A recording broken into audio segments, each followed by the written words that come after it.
yet. But so much has happened since we met 6 months ago, and we just spent a lot of time talking about the three COPs, Cali, Colombia in biodiversity, climate in Baku, Azerbaijan, and Riyadh in Saudi Arabia. So let's go to the next slide, to which I want to honor the wonderful biodiversity of those three countries. So let me start with these three wonders of nature, which will no doubt not stump the CEO. In the top left is a really amazing male Amazonian flycatcher, and that lives in Colombia and several other countries in South America. And it's got that fantastic crest of red with blue tips and black spots. And they live in humid lowland forests near streams and hang their nests over water, making it hard for predators to steal their eggs. On the right is the world's largest leopard, a Persian leopard native to the Iranian plateau and the surrounding region, which does include Azerbaijan. And this cat lives in subalpine meadows, temperate mixed forest, and even rugged ravines where it can bring down a wild boar. But this gorgeous creature is vulnerable on the IUCN Red List with only about 1,000 adults left. And it is threatened by habitat fragmentation and poaching, but it is internationally protected under CITES, the Convention on International Trade in Endangered Species. And on the bottom left is the Arabian oryx, also called the white oryx, native to the desert and steppe areas of the Arabian Plateau. It was extinct in 1970. But some lived on in zoos and private reserves, and then they were reintroduced into the wild in 1980. And it was the first animal that changed to vulnerable status after actually being listed as extinct in the wild. And this antelope can actually eat thorns, which is not usual. It's also known for that distinctive white coat, which helps reflect sunlight and cool it. And the Arabian oryx can actually detect rainfall and move towards it, meaning they have enormous ranges, as much as 1,300 kilometers squared. And maybe those two traits, a white coat that reflects sunlight and being able to seek out rain, will help it cope with climate change. Okay, next, here are our wonders of nature, the STAP. And please join me in welcoming our newest member for biodiversity conservation, Dr. Sandy Andelman, and she was just approved by Council in November. So I think she can turn her camera on and you can see her, but it's hard to describe her in more than many minutes, but I'll try to. She is a conservation scientist with more than 30 years of experience designing and implementing local to global scale initiatives at the intersection of science and policy and in practice across Africa, across Asia, Latin America, and the US. And so she's thought about the effectiveness of protected areas in the face of climate change, but she's published in a lot of fields, including monitoring, planning, modeling, and the connections between conservation and food security. And she's been an advisor for many organizations all across the world, the Legacy Landscapes Group, the JRS Biodiversity Foundation, which works in sub-Saharan Africa, our own US National Science Foundation, and she was a World Economic Forum transformation leader and a member of their Council for Food Security. There's so many other positions, but she's worked for Conservation International, the Nature Conservancy, Wildlife Conservation Society. And let me just say, we could not have found a better person to help us think about the issues we've just been grappling with, about biodiversity in the context of the interconnectedness with all the MEAs. So I encourage folks to reach out and meet Sandy. Okay, next, my presentation order. First, as usual, I'm going to give you an update on some new science, then some of our recent activities and reports, and conclude with the work program. Okay, so on to new science. And I just want to say, when I say new, I mean really new. Everything I'm going to mention here all came out in the last 6 weeks. So next, first, the State of Climate 2024 by the World Meteorological Organization.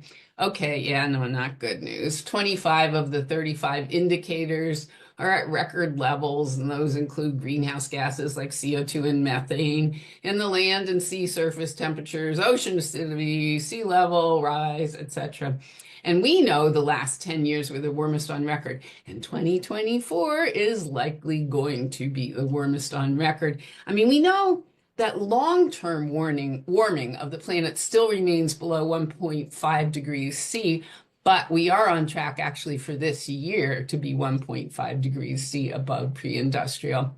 And sea ice is at its second lowest, and warming is thawing permafrost and releasing methane, and that we're also seeing forest diebacks, and all that intensifies warming. And just to say, we know that the poorest everywhere suffer the most. So next, Ted, if you'd click on the animation button at the bottom there, excellent. This shows how global mean, that's average, temperatures have changed since 1850. And note, this is across 6 sets of long-term climate record. Look how much agreement there is. And there you see that 2024 is on track to be the warmest on record. Okay, next. Now, we know that climate change worsens, oops, no, you actually, yeah, that's right. Worsens weather disasters. And oh my goodness, so many reports have come out on extreme weather events in the last 6 weeks. And this one from World Weather Attribution at Imperial College in London looked at the 10 deadliest weather events since 2004, and those are the dots you see on the map. And they found that climate change intensified those 10 weather events, resulting in over 570,000 deaths, many of which were avoidable. And so, for example, in Uttarakhand, India in 2013, climate change it actually doubled the likelihood of extreme downpour and flooding and made it more intense. 4,200 villages were affected with 6,000 lives lost. And the second bullet, climate change increased the likelihood of the 2010 heat wave in Russia by an astonishing factor of 80. And it killed 55,000 people. Gabriel, gusto verlo. Feliz año. Oops, I hear somebody else talking. Is that my chair? The last 2 bullets are just from last week. AccuWeather estimated that the 5 hurricanes and the 1 subtropical storm that made landfall in the US this year caused $500 billion in damage. Well, that's 2% of global GDP, folks. Next, another report by the World Meteorological Organization talks about global water resources and highlighted water security issues posed by the last 5 years of consecutive below normal river flows and reservoir inflows. And actually last year was the driest for rivers in 33 years. Well, look at all the red and orange on that map. And large territories, North, Central, and South America, but also parts of Africa and East Europe, Asia, and Australia. They all suffered severe drought. And really, virtually the entire river basins of the Ganges, the Brahmaputra, and Mekong experienced lower than normal conditions. So it is apparent. The conclusion is that climate change is making the hydrological cycle more erratic. The Horn of Africa had 5 consecutive dry raining seasons, and then it got extreme flooding in 2023. And dam collapses from that flooding killed 11,000 people in Libya. So we know right now at least 3.6 billion people face water shortages, but that could exceed 5 billion by 2050. All right, next, on to health. This 2024 Lancet report notes that 10 of their 15 indicators set new records. Mortality, labor, productivity, losses from heat, wildfire, extreme precipitation, drought, sandstorms, food security, and the spread of 4 diseases. They noted that heat mortality of old folks, people over 65, is increased by a record 167%. So you all know if I said 100%, that would mean it doubled. Okay, so this means about 2.5 times more deaths in the elderly from heat. And we've also, though, at the same time, seen 60% of the global land area experience extreme precipitation. Well, that kind of flooding can also spread infectious diseases. And so over the time that this looked at, since 1990s, 124 countries suffered increased food insecurity. And I think it's really interesting that third bullet, only 1/3 of the world's population has what we would call health early warning systems, but those have been shown to save lives. But that fourth bullet, 1/3 of the global population does not even have early warning systems for weather hazards, and that's particularly in the LDCs and SIDS. So from this, of course, we know extreme heat is increasing. And this next map will show you where. And this is a really recent report in the Proceedings of the National Academy of Sciences showing extreme hotspots. Okay, look at all the red again. The reddest reds have temperatures well above what the Intergovernmental Panel on Climate Change predict, popping out all over the world. I mean, it's also true there's plenty of yellow and blue areas that have heat increases aligned with or below the model predictions. But based on this, researchers conclude we need to better understand and model extreme heat over smaller regions of the globe, as well, of course, as rapidly mitigating greenhouse gases to avoid further harm. Okay, next slide. Very important to the things we've been discussing this morning. Scientists have been measuring atmospheric carbon dioxide concentrations at Mauna Loa since 1958. But last year, the jump in CO2, in their atmospheric CO2, was 86%. So just to give you a sense, in 1980, the annual increase was 1.5 parts per million. Okay, and then in 2010, it was 2.3 parts per million, but last year it was 3.4 parts per million. So what's that from? It can't be from fossil fuels because those emissions increase less than 1%. Historically, land carbon sinks have absorbed about 1/3 of human-caused carbon dioxide emissions. But satellite measurements show us that last year the land only took up 20% of that 30%, which is 7% total. And it seems that that was driven by the extreme heat we've been talking about, and that fueled massive wildfires, and that ravaged areas of the US and Canadian forest and triggered then the severe droughts in previous slides we saw in Amazon and Southeast Asia. And other analyses say we think the slowdown of uptake by carbon sinks probably started at least a decade ago. Okay, so it's too early to conclude this seeming collapse of the land sink is going to be a regular phenomenon, but it does say there can be cracks in the resilience of Earth systems. And of course, it calls for what we know, improved land management policies and practices to limit deforestation, address wildfires, promote forest restoration, and preserve ecosystem integrity, and of course, in concert with ambitious emission reduction.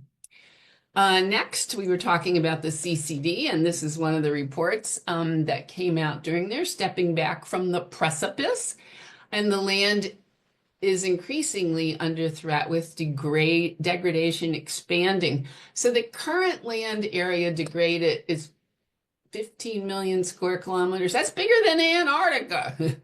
And we all know the drivers: unsustainable agriculture practice, conversion of natural ecosystems, deforestation, urbanization. Well, another report, The Economics of Drought, also released at COP16, showed that drought-related climate change affected several countries this year: Ecuador, Brazil, Namibia, Malawi, and countries bordering the Mediterranean. So globally, drought costs an average of $300 billion a year. And estimates are that 75% of the world could be affected by 2050 if current trends continue. And as we heard, drought was highlighted at the CCD COP. STAP and GEF held a side event featuring initiatives on drought and featured Argentina, Namibia, and Mauritania. And the Riyadh Global Drought Resilience Partnership was launched with a goal of supporting 80 of the most vulnerable and drought-hit countries. Okay, next. Soon we'll get to some good news. Some recent biodiversity reports have come out. WWF's Living Planet report found that since 1970, an average decline of 73%, with freshwater populations declining the most at 85%. And regionally, the fastest declines, as you see here, were in Latin America and the Caribbean, followed by Africa, Asia, and the Pacific. Okay, and then next, the IUCN's first ever assessment of trees was released at the CBD and suggested that 16,000 out of the 47,000 species of trees, which is almost 40%, are at risk of extinction.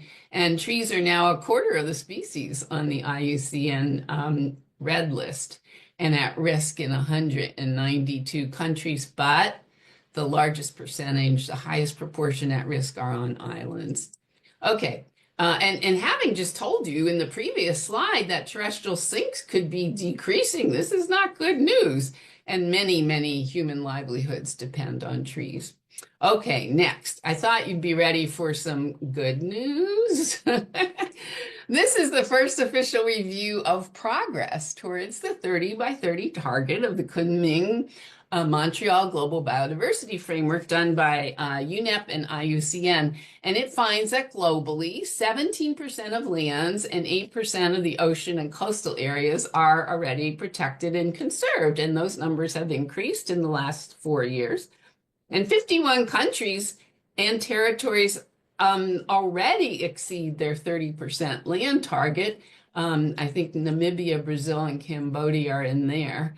And 31 exceed the marine target of 30%, including Australia and the Seychelles. And so what's encouraging is that more than 2/3 of the areas identified as the most important on Earth for biodiversity are either partially or fully covered. Okay, nonetheless, we need an additional land area roughly the size of Brazil and Australia combined, and an ocean area larger than the Indian Ocean to be designated by 2030 to fully meet these targets. And as we've heard this morning, and we've agreed forever, supporting Indigenous people and local communities and integrating them into decision-making and governance processes is essential to meeting these targets. Okay, next, more progress. A recent report from the World Bank on the links between development, climate change adaptation, and resilience shows that indeed, faster and better development with targeted adaptation better protects people and communities from the impacts of climate change. Very interesting report with 40 examples from both the public and private sectors. And it argues that adaptation obviously must be embedded in economic and development plans. And it highlights 8 particularly successful case studies: Albania, Bangladesh, Brazil, India, Pacific Island countries, the Philippines, Nigeria, and Vanuatu. And so I'm not going to go through them, but the Ahmedabad Health Heat Action Plan established measures to reduce the public health impacts of extreme heat with early warning, community outreach, capacity building, adoption of cool roofs, and government coordination. And already in the 2 years, they've saved what they think is thousands of lives. Bangladesh provided hydromet and agrometeorological services with more than 1,000 new stations and training to support farmers in building resilience. And those services cut crop losses from 4% to 1%. And partly because now their forecasts can go out 5 days and they're at a finer resolution.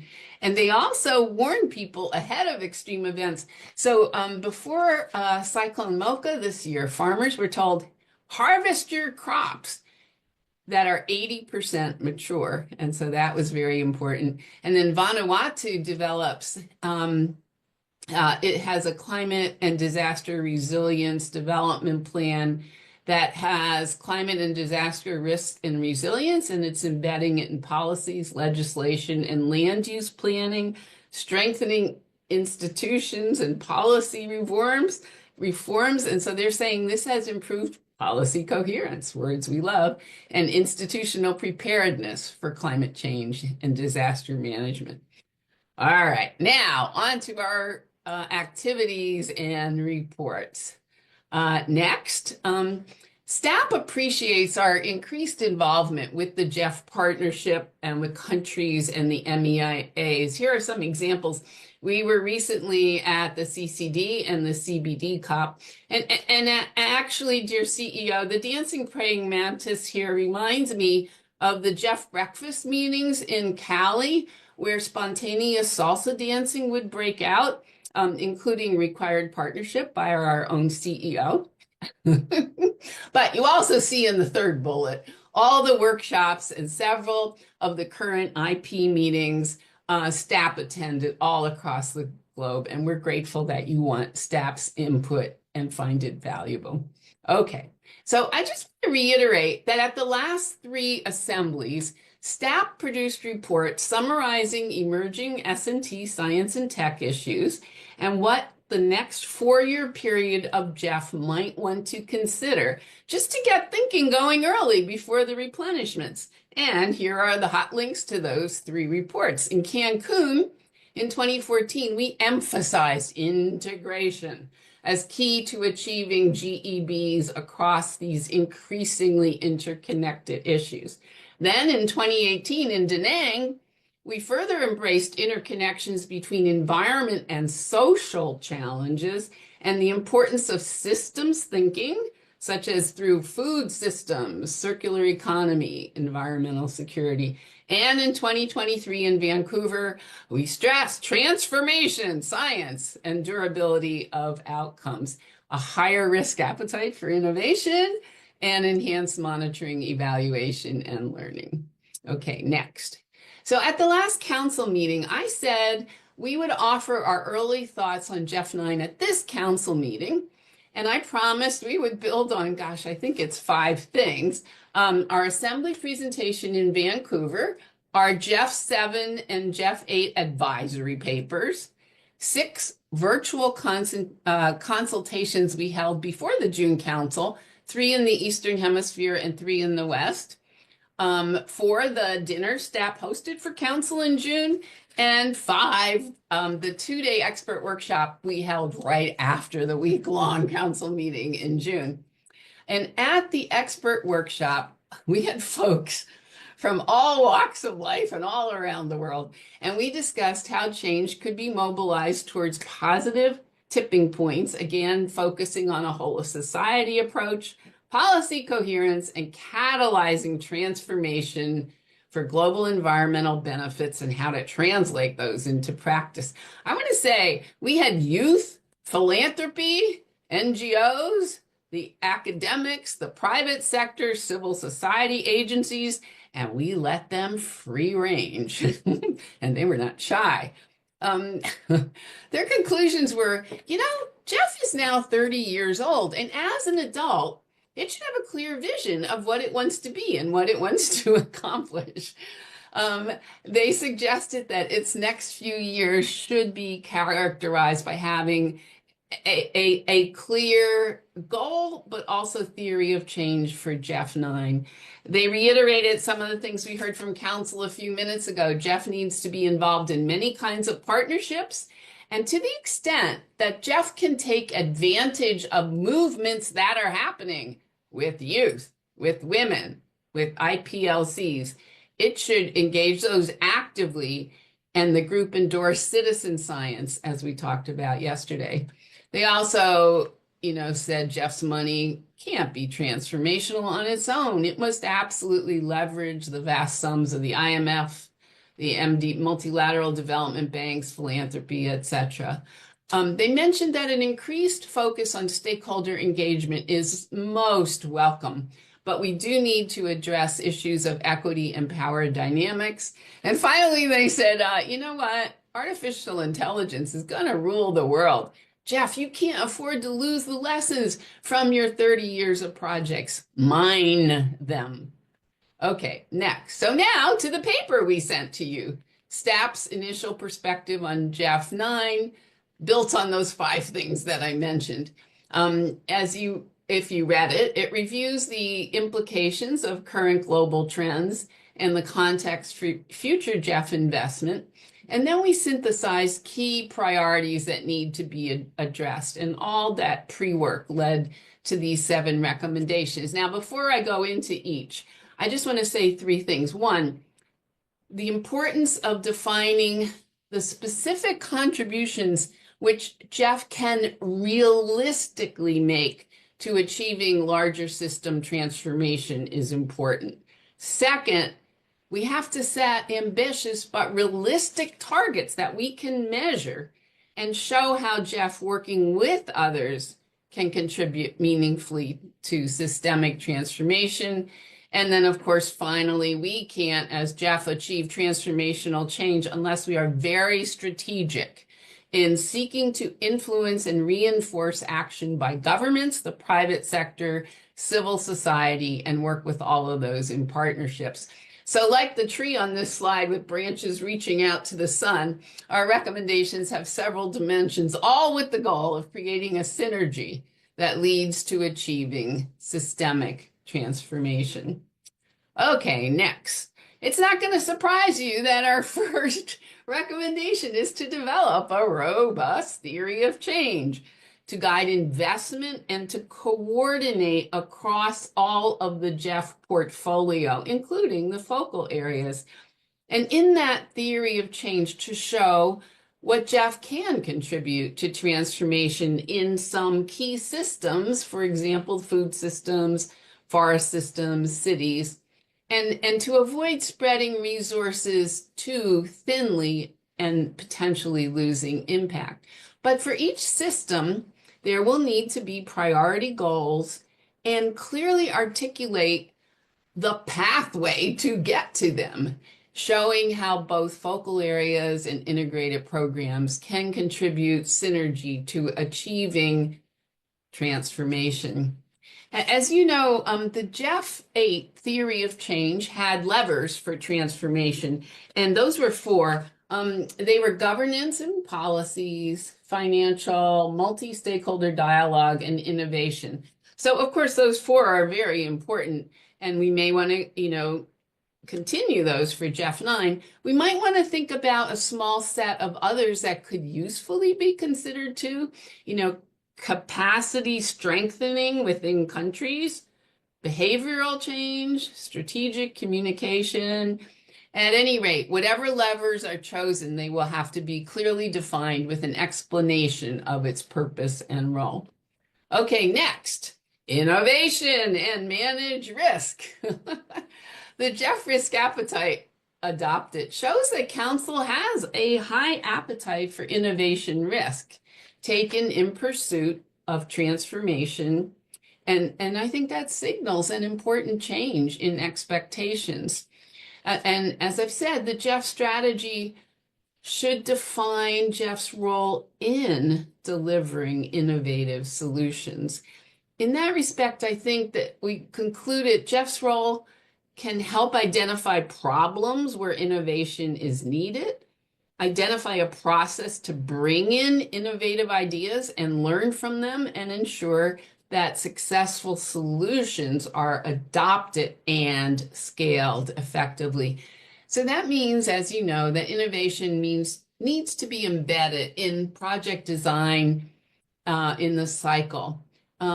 So The strategy should include how funding modalities like the new Innovation and Policy Coherence windows and the blended finance and the small grants program will be coordinated to enable greater innovation and aligned with transformation. And the GEF 9 strategy should, of course, include mechanisms for managing innovation risk, as we talked about yesterday, at project and program levels, keeping in line the risk appetite framework. So here I just put in a marmoset, which is a little monkey from Brazil that could fit in the palm of our hands. They have amazing vocalizations, different from other primates. Like they produce an alarm call when they see a snake, and then a different alarm call when they see a leopard, and a third alarm call when they see an eagle. But they're very understudied. And you might remember that at the assembly, we talked about using artificial intelligence to track populations in tropical forests in particular. This might be a candidate. All right, next, on to policy coherence. You've heard this before. And so what does this mean in practice? I think, while we have a definition of policy coherence, GEF needs a clear definition of what will count as good policy coherence for outcomes. And second, of course, as we've been discussing, strengthen policy coherence by supporting dialogue processes while fostering transparency and civil engagement. And as we know, the country engagement strategies and national dialogues can help improve policy coherence, both vertically at local, national, and regional levels, but also horizontally across sectors. And third, it's important to work in partnership with the World Bank, with the regional development banks to expand GEF's reach and engage across multiple sectors. And it's really good to see that the GEF is working on this. It's a new partnership with the World Bank and IMF and other funders, and the recent launch of the climate finance country platforms in Madagascar, Benin, and Cote d'Ivoire. And of course, we also, fourth, need support, I didn't mean to change yet, but that's all right, to support interministerial and intersectoral coordination. This picture is actually from New Abali and Doki.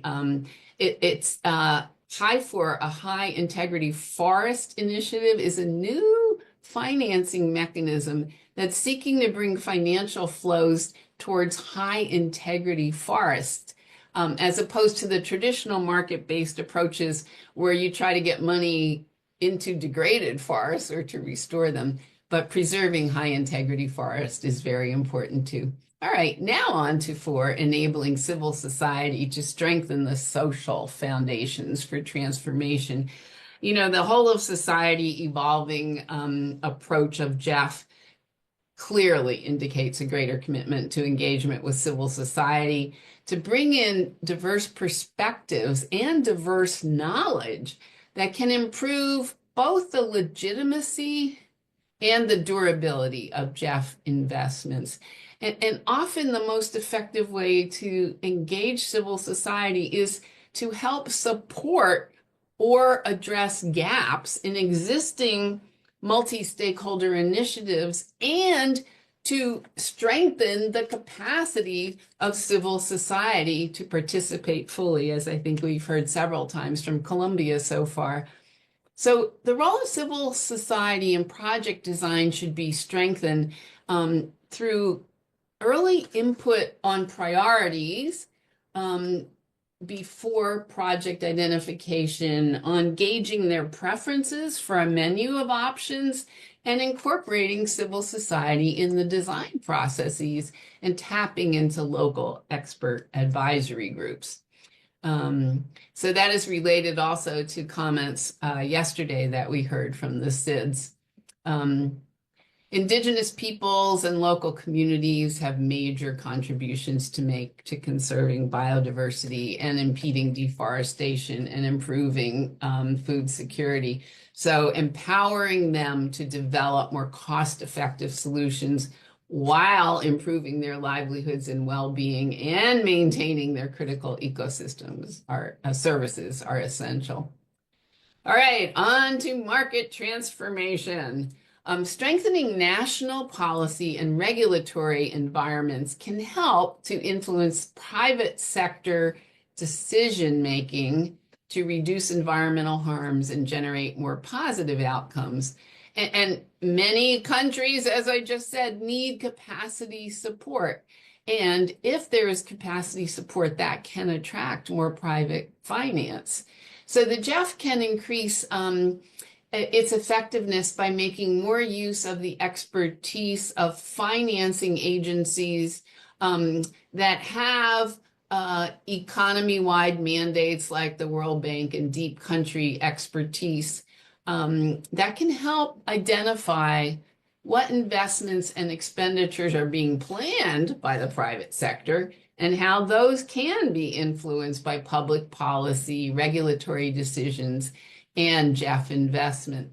And as STAP has previously argued, for blended finance investments, the environmental logic to deliver the GEBs, global environmental benefits and scaling, must have the same importance as the financial logic that can make something happen.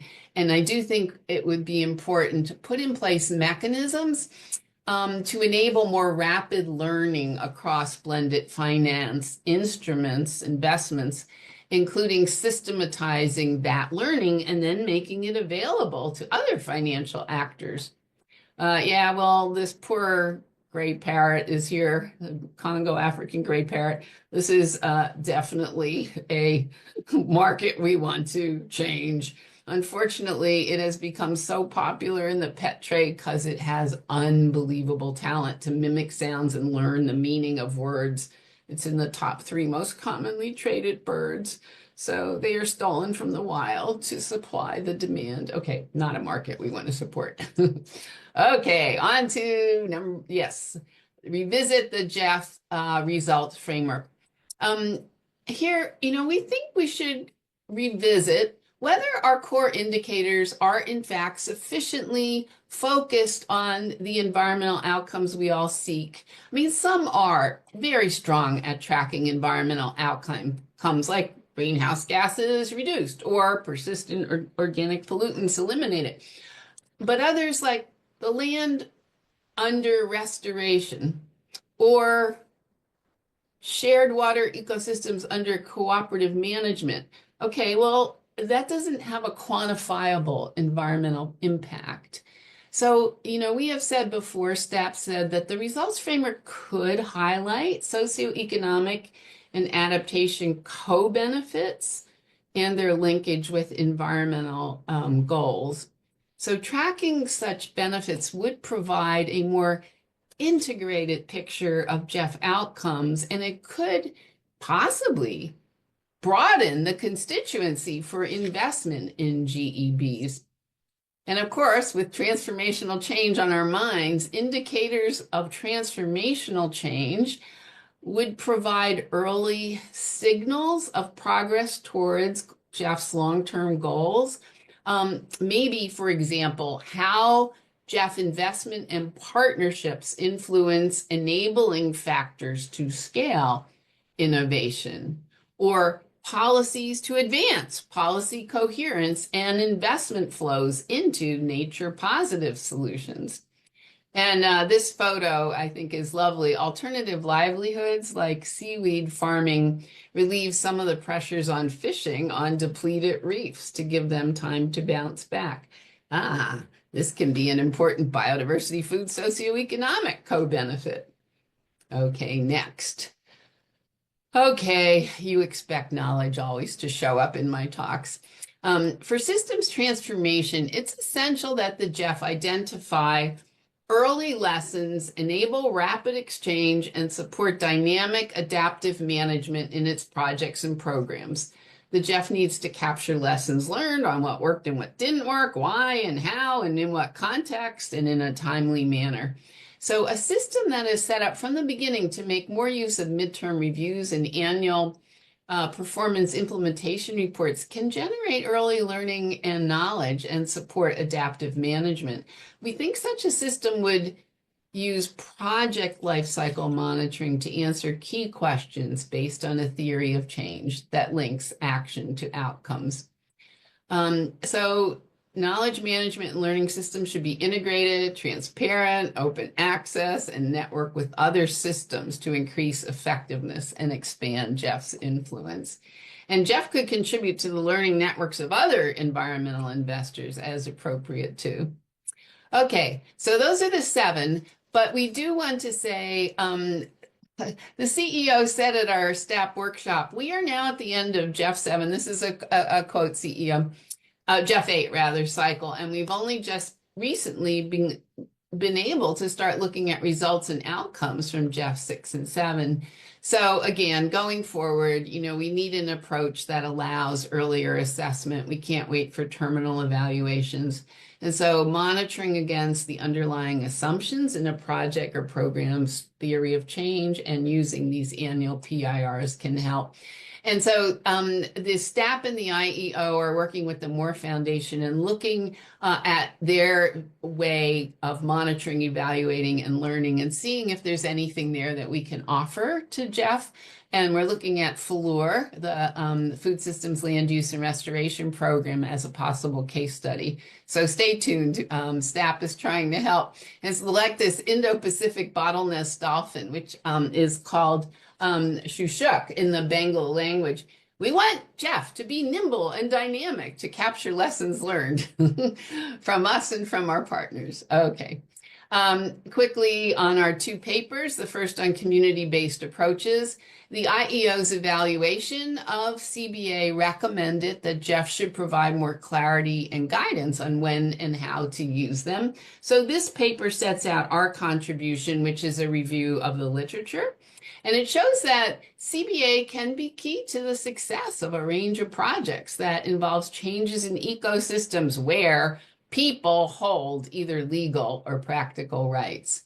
And so factors to consider: all relevant stakeholders should be involved in the design, not just consulted. Projects are co-designed and co-managed with clearly defined roles and responsibilities for stakeholders. And the project goals are aligned with the needs and priorities of the communities, in particular local livelihoods.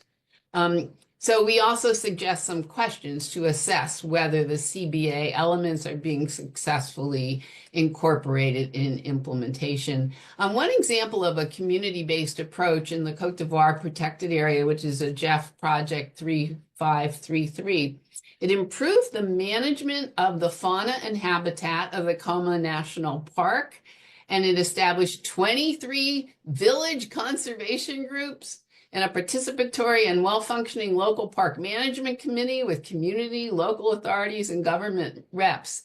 And that has contributed to reduce poaching and ag encroachment in the park and a better relationship with the agencies. So CBA can work. All right, next. We also produced yet another report clarifying risks in GEF projects. So as you know, the instructions in the risk appetite paper adopted by council was pretty brief, and there's 3 steps: describe the nature of risk, identify relevant mitigation measures, and assign a rating of risk. Okay, and so we thought there were 2 issues we heard in the GEF agency retreat around the council in June that needed to be clarified. That there's some confusion about risks which are taken into account when you design the theory of change, and some that might still remain to achieve the project outcome, even if you have good design. And of course, as we have discussed yesterday, there's still uncertainty about how best to interpret, describe, and assess innovation risk. So this note, we hope, helps clarify how to address these issues. And we're working early in the new year with the GEF Secretariat to develop training materials on risk appetite. And I hope that will improve those innovation risk scores in the next work program. All right, the next slide, Target 18 of the CBD, as you may recall, is focused on reducing harmful incentives by at least $500 billion a year. So this was an amazing full day GEF convening that I moderated. And boy, we had people from all walks of life who could possibly be interested in it, and 200 participants who exchanged information and recommendations. Well, these key messages that you see, they certainly resonate with everything we're talking about: policy coherence, behavioral change, public-private partnerships, appetite for innovation risk, consideration of community co-benefits, capacity building, and leadership at all levels. We heard many examples of good things happening in an array of countries and sectors, and we hope to capture those in a paper. Next, observations on the work program. Okay, and you can go to the next one. We screened 34 projects and 3 GEF trust funds, 6 LDCF, and 4 multifocal. 3 were rated as concur, 30 as minor, and 1 an LDCF project as major. I always like to tell you something about the strengths. We're seeing an improving trend with people in their theories of change, and actually including diagrams in articulation of the logic and the pathways to achieve the objectives of the project. And we saw more attention to trying to talk about future narratives that might unfold over the course of the project. And that's really important to be sure you have robust interventions that can give you enduring outcomes. Now, we're also going to be developing training with the GEF Secretariat on future narratives for the partnership early in the next year. And systems thinking is improving. Now, I obviously should say, okay, well, there's always some areas for improvement. Sometimes the assumptions aren't always linked to the outcomes of the theory and change. And we heard yesterday, and it's really good, that the gender dimension is being considered. But I just want to say that STAP expects the gender dimension to be better incorporated into the project rationale, the theory of change, and the project descriptions and components. I mean, it is essential that women are not just considered as mainly beneficiaries, but also as part of the solution to the issues. So there were several projects in this work program that could enhance that.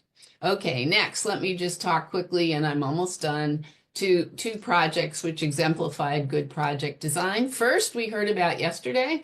Oh no, actually, we heard about the second one yesterday. A multifocal area project in Montenegro with UNDP on integrated management of multi-use landscapes and seascapes, which really took a holistic approach to managing biodiversity across land and sea while strengthening governance. It also included a good theory of change, future narrative look at potential changes in policy, potential changes in governance, financial uncertainties, and climate change as key drivers.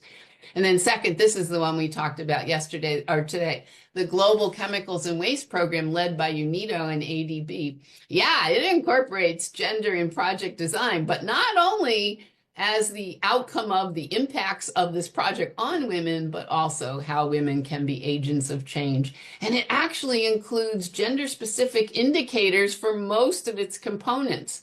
And the project will create an innovative financing facility to incorporate chemical and waste management into sovereign loans. If that works, it could demonstrate financing innovation, which could provide useful lessons for replications and scaling. All right, last. In the STAP's expert workshop, we engaged youth, as we did at the Science Day at the Assembly. So it seems fitting to leave you with a fascinating colony of emperor penguin chicks around 6 months old captured using a drone. Motivated by hunger and sea ice loss, these fledglings were documented earlier this year peering over the edge of a 50-foot Antarctic ice shelf. And like a group of teenagers crowding at the top of the cliff, waiting to see if someone would be brave enough to jump into the lake first, these hundreds of months-old emperor penguins stand there, and one chick, as you can see, finally takes the leap into the open water, and hundreds of other chicks soon follow. So in addition to Jeff's goal of mobilizing youth and civil society, let's follow their lead in taking risk, in our case, for the good of the environment Thank you very much.